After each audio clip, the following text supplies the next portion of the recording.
BSP प्रमुख मायावती राहुल गांधी पर हमलावर हैं। कांग्रेस पर बार बार अटैक कर रही हैं और इसकी वजह राहुल गांधी ही। राहुल गांधी ने बीएसपी को निशाने पर लिया। मायावती से सवाल पूछा था कि आखिर वो क्यों चुनाव नहीं लड़ रही हैं पूरी ताकत के साथ, आखिर क्या मजबूरी है। जिसके बाद मायावती ने सोशल मीडिया साइट एक्स पर एक के बाद एक कई अटैक किए हैं कांग्रेस पर और राहुल गांधी पर। उन्होंने लिखा है, कांग्रेस ने दिल्ली विधानसभा चुनाव में बीजेपी की बी टीम बनकर चुनाव लड़ा, जिसकी वजह से ही दिल्ली में बीजेपी सत्ता में आ गई, वरना कांग्रेस का इतना बुरा हाल ना होता। कांग्रेस के ज्यादातर उम्मीदवारों की जमानत जब्त हो गई।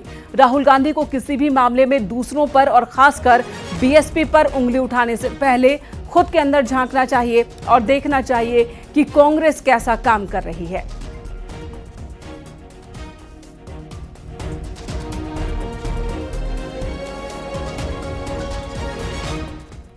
अब आपको सुनाते हैं वो बयान राहुल गांधी का, जिसमें उन्होंने मायावती पर निशाना साधा और मायावती पर ही आरोप लगाया कि किसी कारणवश वो चुनाव नहीं लड़ रही हैं ठीक से। मगर एक सवाल है बहन जी, आजकल चुनाव ठीक से क्यों नहीं लड़ रहे? ये भी सच जी सर। अब हम चाहते थे कि बहन जी बीजेपी के विरोध में हमारे साथ लड़े, मगर मायावती जी किसी न किसी कारण नहीं लड़े। तो ये भी मतलब हमें तो काफी दुख लगा, क्योंकि अगर तीनों पार्टियां एक साथ हो जाती तो बीजेपी कभी नहीं जीतती। जी सर, सही।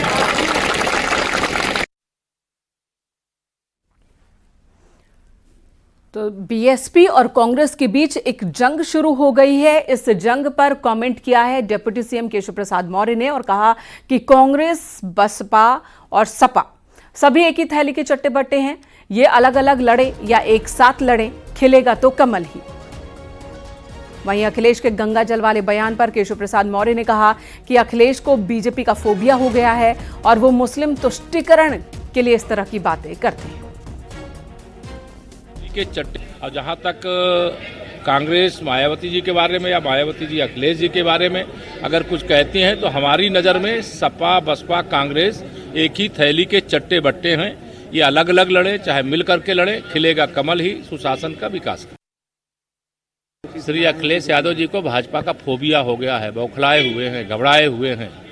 देश का बजट देख करके घबरा गए, प्रदेश का बजट देख करके घबरा गए, विकास की बहती हुई गंगा को देख करके घबरा गए, महाकुंभ में आस्था का सैलाब उमड़ा, आस्था की डुबकी लगाने वालों का जो वहाँ पे अभी तांता लगा हुआ है, यह देख करके समाजवादी पार्टी की जो मुस्लिम तुष्टीकरण की राजनीति है उसका किला ढह गया है और समाजवादी पार्टी समाप्तवादी पार्टी बनने की ओर बढ़ गई। राहुल गांधी और मायावती की बयानबाजी में एनडीए के नेता और यूपी सरकार में मंत्री ओपी राजभर भी कूद पड़े हैं। उन्होंने कहा कि कांग्रेस और समाजवादी पार्टी दोनों ही बीजेपी की बी टीम है। एक तरह से वो कमेंट कर रहे थे और ये कह रहे थे कि समय समय पर दोनों ही पार्टियां बीजेपी को फायदा पहुंचाने का ही काम करती हैं। पहले समाजवादी पार्टी ने गठबंधन में आने से बीएसपी को रोक दिया और अब राहुल गांधी चाहते हैं कि बीएसपी गठबंधन में आ जाए, तो ये दोनों ही पार्टियां बीजेपी को ही फायदा पहुंचा रही हैं। जैसे दिल्ली की बात करें तो कांग्रेस ने मदद किया। लोकसभा के चुनाव में जब कांग्रेस ने प्रयास किया कि बहुजन समाज पार्टी मोर्चे में आ जाए, तब विरोध किसने किया था? समाजवादी पार्टी। समाजवादी पार्टी ने यहाँ तक कह दिया था कि यदि बहुजन समाज पार्टी मोर्चे में आएगी तो हम अलग हो जाएंगे। आज राहुल जी के बयान वही आ रहे हैं ना कि मोर्चे में कांग्रेस अगर आई होती तो लड़ाई की दिशा दूसरी होती। और इस पूरे मामले पर कांग्रेस विधायक अनुराधा मिश्रा ने कहा कि जिस तरह से पिछले कुछ सालों में राजनीतिक घटनाक्रम हुए हैं उससे साफ है कि बी टीम कौन है। वहीं समाजवादी पार्टी नेता शिवपाल यादव ने तंज कसते हुए कहा कि दोनों बड़े नेता हैं, हम अपनी पार्टी को मजबूत करने में जुटे हैं। ये तो निश्चित हो गया जो घटनाक्रम राजनीतिक पिछले कुछ वर्षों से, खासकर 2022 के चुनाव से उत्तर प्रदेश में जो देखने को मिल रहा है, ये स्पष्ट है कि हर भारतीय जनता पार्टी को की बी टीम की तरह बसपा काम कर रही है। चाहे वो चुनाव हो, चाहे वो बड़े मामले हों, जिस तरह से सपोर्ट कर रही है बसपा, उससे स्पष्ट हो गया है उनकी मंशा क्या है। उनकी राजनीतिक मजबूरियां हो सकती हैं, पर एक बड़ा समुदाय है और एक बड़ी नेता है वो, और उनको अपनी राजनीतिक जिम्मेदारियों को समझना चाहिए। राहुल गांधी ने बीएसपी को भाजपा की बी टीम बताया है, किस तरह से? और मायावती ने फिर राहुल गांधी को बी टीम बता दिया। देखिए, बड़े नेताओं का मामला है, उसमें मुझे नहीं कहना है, और हम अपनी समाजवादी पार्टी को मजबूत करने में लगे हैं।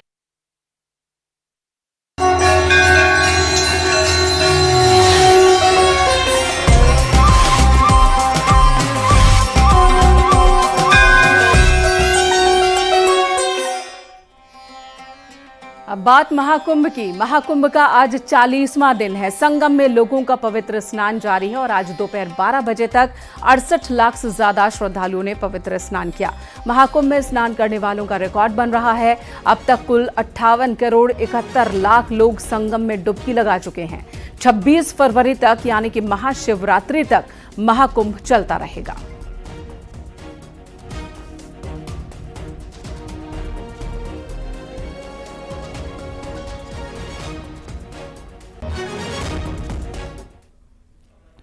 और महाकुंभ में व्यवस्था पर विपक्ष के सवाल उठाने के मुद्दे पर कांग्रेस नेता राशिद अल्वी ने बयान दिया। राशिद अल्वी ने कहा कि सिर्फ विपक्षी नेता ही नहीं, यहां तक कि शंकराचार्य भी सवाल उठा रहे हैं। वो कह रहे हैं कि महाकुंभ में कोई सुविधाएं नहीं हैं। बीजेपी महाकुंभ से राजनीतिक लाभ लेना चाहती है। जो विपक्ष के नेता हैं वो जो सवाल उठा रहे हैं, हम सब लोग जो सवाल उठा रहे हैं, उस पर यह सोचा जा सकता है विपक्ष में हैं इसलिए सवाल उठा रहे हैं, लेकिन हिंदू धर्म के सबसे बड़े महात्मा शंकराचार्य क्या कह रहे हैं? वो सवाल उठा रहे हैं। वो कह रहे हैं कि कोई इंतजाम नहीं है। वो कह रहे हैं कि सैकड़ों लोग मारे गए। वो तो यहां तक कह रहे हैं कि ये जो शोर मच रहा है कि ये महाकुंभ है 144 साल के बाद, उनका कहना है ऐसा कुछ है ही नहीं। 2000 में भी ये कहा गया था, 2013 में भी ये कहा गया था, महाकुंभ नाम की कोई चीज नहीं है। ये तो शंकराचार्य कह रहे हैं। ये प्रोपेगेंडा इसलिए किया गया कि भारतीय जनता पार्टी राजनीतिक फायदा उठाना चाहती है। बार फिर ऐसा बयान दिया जिसे विवादित कहा जाए तो गलत नहीं होगा। महाकुंभ जैसी कोई चीज ही नहीं होती है।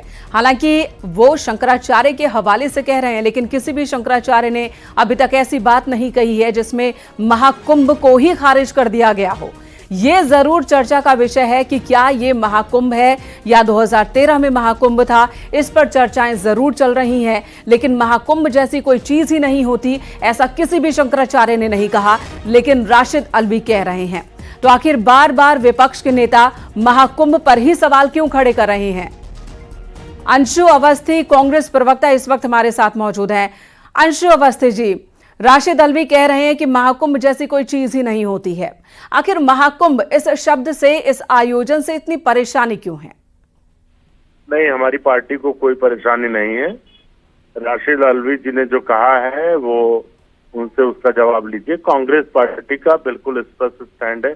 और आपको एक चीज और बता दूं जानकारी के लिए, इतिहास में है, दर्शकों को शायद न जानकारी हो, मैं बता दूं कि अंग्रेजों ने महाकुंभ में स्नान पर रोक लगा दी थी।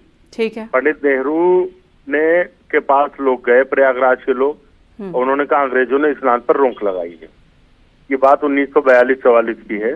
पंडित नेहरू स्वयं गए और उन्होंने सीधे जाके स्नान किया और उन्होंने जो अंग्रेजों ने रोक लगाई थी उस कानून को जो है उसके खिलाफ जाके किया और उसके बाद वहां पर आयोजन शुरू हो गया।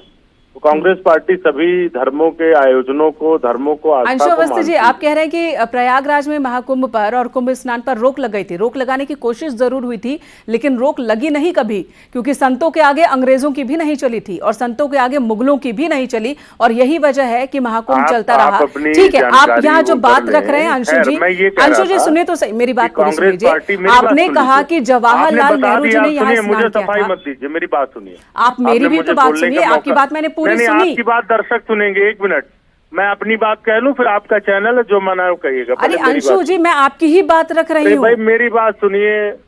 सुनाइए, आप सुनाइए। कह रहा हूँ मैं देखिए कह रहा हूँ कि जो आस्था है वो उसका सम्मान हमेशा हम करते हैं, ठीक है, लेकिन हम आस्था के नाम पर राजनीति नहीं करते, हम धर्म के नाम पर व्यापार नहीं करते। धर्म हमारे लिए आस्था का विषय है। ठीक है। भारतीय जनता पार्टी के लोग वहां पर जो अव्यवस्थाएं हैं उन्होंने इतनी अव्यवस्था फैला दी, और जैसे कल बजट आया है, बजट को कहा गया बहुत बड़ा आया है, बहुत बड़ा।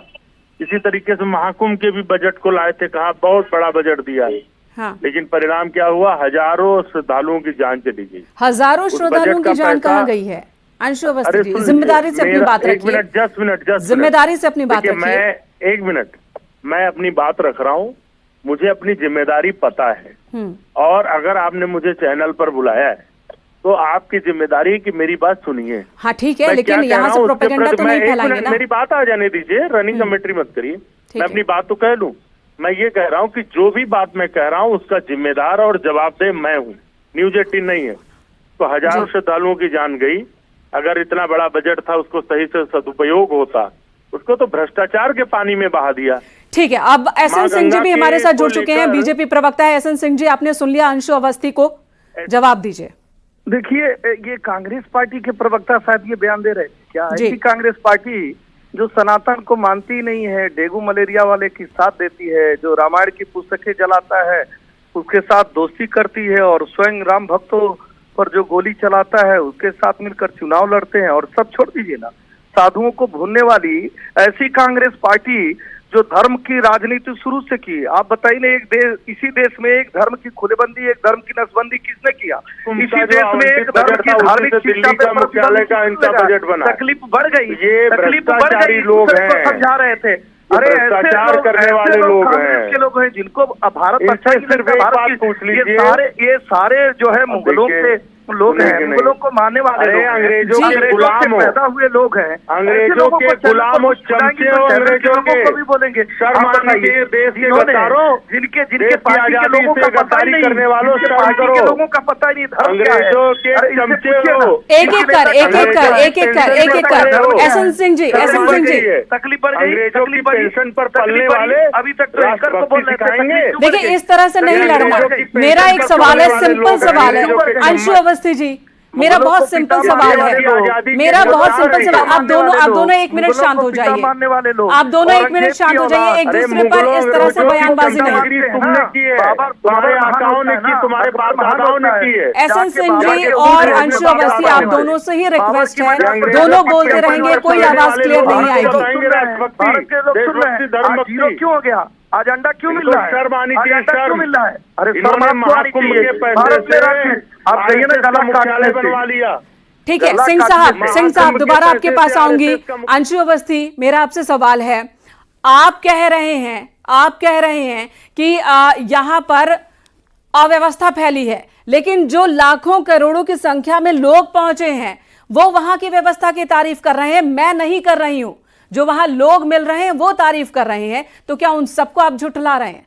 खैर ठीक है, भगदड़ हुई थी, ये सच्चाई है, वहां पर लापरवाही हुई थी, ये सच्चाई है, उसकी जांच चल रही है। लेकिन एक भगदड़ की वजह से आप पूरे कुंभ के अस्तित्व पर सवाल नहीं उठा सकते, महाकुंभ को ही राम की तरह मिथ्य नहीं बता सकते।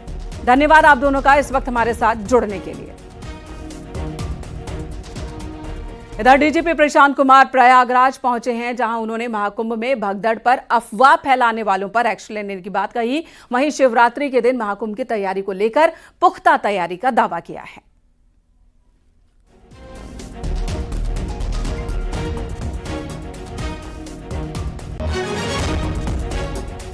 तो आपको बता दें, डीजीपी प्रशांत कुमार प्रयागराज पहुंचे एक बार फिर, और उन्होंने कहा कि जिन्होंने भी अफवाह फैलाई है उन सब पर एक्शन लिया जा रहा है। महाशिवरात्रि की तैयारियों के बारे में उन्होंने दावा किया है कि तैयारी मुकम्मल है। सर, जैसे स्नान की बात हो गई, तमाम ऐसी भगदड़ की वीडियो वायरल करी जाती हैं पाकिस्तान इस पे हम लोगों ने 50 से अधिक FIR किए हैं, कुछ लोगों की गिरफ्तारी भी की गई है, और इसमें हम हर एक हैंडल को ब्लॉक कराएंगे, और उसके अलावा हम सभी व्यक्तियों को पहचान करके उनके विरुद्ध कठोर कार्रवाई अमल में लाएंगे। तो ट्रैफिक की अगर बात की जाए पूरे प्रदेश भर में, क्योंकि महाकुंभ का असर सर पूरे प्रदेश में, जो सैलानी यहाँ पे पहुंच रहे हैं, श्रद्धालु पहुंच रहे हैं, वो यहाँ नहीं अनेकों जगह पे जा रहे हैं जो धार्मिक प्लेस है सर, ऐसे पे आपकी क्या राय है? क्या सभी पूरे प्रदेश में महाशिवरात्रि के दिन व्यापक सुरक्षा प्रबंध किए जाएंगे और विशेषकर प्रयागराज महाकुंभ में जो अंतिम स्नान होगा उसके लिए व्यवस्थाएं अलग से की गई। जैसा आपने सुना, महाकुंभ में इस प्रकार अनेकों व्यवस्थाएं होने वाली हैं। भारी भीड़ महाकुंभ में पहुंचेगी। 26 तारीख को वो अमृत स्नान है या अंतिम स्नान है। इसी के बाद महाकुंभ अपनी पूर्णता की ओर प्रस्थान करेगा। वीडियो जर्नलिस्ट विपिन के साथ गौरव पांडे, न्यूज़ 18 प्रयागराज।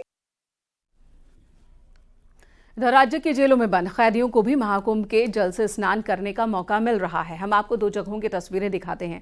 ये तस्वीरें हैं बरेली और अयोध्या की। बरेली सेंट्रल जेल में बंद कैदियों को महाकुंभ स्नान का मौका मिला। जेल सुपरिटेंडेंट ने महाकुंभ से बड़े बड़े कलश में जल मंगवाकर जेल में ही बड़ा सा तालाब तैयार करवाया, जिसमें कैदियों ने स्नान किया। साथ ही कैदियों ने महाकुंभ के जल से स्नान करने के बाद देवी देवताओं के साथ साथ अपने पूर्वजों को जल दिया। इस दौरान बंदियों ने खुद को धन्य बताया और मां गंगा के जयकारे लगाए। उधर अयोध्या में भी जेल में बंद कैदियों ने महाकुंभ के जल से स्नान किया। आपको बता दें, कारागार मंत्री के आदेश पर प्रदेश के सभी जेलों में कैदियों को संगम के जल से पवित्र स्नान का मौका मिल रहा है।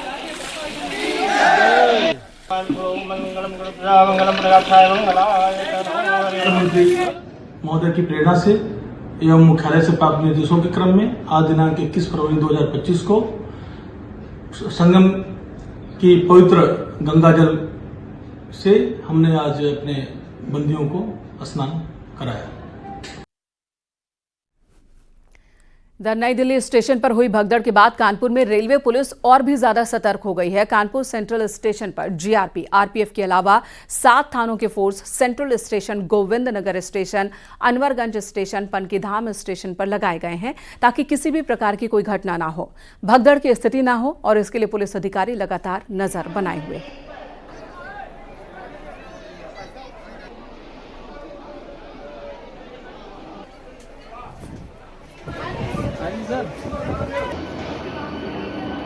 कुंभ में स्नान 26 तारीख को आखिरी होना है और जिसको लेकर अब प्रशासनिक अधिकारियों ने एक बार फिर से स्ट्रेटजी तैयार की। अगर रेल प्रशासन की बात की जाए तो रेल प्रशासन ने अपनी पैनी नज़र प्लेटफॉर्म से बनाई है। अगर कानपुर की बात की जाए तो कानपुर में हाई अलर्ट देखने को मिल रहा है और अधिकारियों का साफ कहना है कि एडिशनल फोर्स को लगाया गया, आरपीएफ, जीआरपीएफ, आरपीएसएफ को लगाया गया। अगर प्लेटफॉर्म्स की बात की जाए, देखिए जहाँ तक कैमरे की नजर जा रही है, श्रद्धालु अपने गंतव्य तक जाने के लिए यहाँ बैठे हैं, क्योंकि ये वो लोग हैं या तो कुंभ से आ रहे हैं या कुंभ के लिए जा रहे हैं, क्योंकि स्पेशल ट्रेन इनके लिए बनाई गई। और ऐसे में कानपुर पुलिस कमिश्नरेट के कई थाने का फोर्स लगाया गया। अगर कानपुर की बात की जाए तो Kanpur central station, Anwarganj, Panki, Govindpuri station पर एडिशनल फोर्स लगाया गया और कानपुर कमिश्नरेट पुलिस के कई थाने का फोर्स लगाया गया और 100 से ज़्यादा एलआईओ की सिपाही भी यहाँ लगाए गए हैं ताकि श्रद्धालुओं को किसी प्रकार की कोई परेशानी ना हो। जर्नलिस्ट आशीष पांडे के साथ अमित गंजू, न्यूज़ 18 कानपुर। तो रेलवे पुलिस की ओर से ये तैयारी की गई है। रेलवे और स्थानीय पुलिस मिलकर व्यवस्थाओं पर नजर बनाए हुए हैं, क्योंकि आने वाले दिनों में महाशिवरात्रि है। अब 1 हफ्ते का ही वक्त रह गया है महाकुंभ में, और ऐसे में लोगों की संख्या और बढ़ सकती है। ट्रेन से यात्रा करने वाले लोगों की संख्या में कोई कमी नहीं हो रही है, जिसकी वजह से ही ये खास इंतजाम किए गए हैं।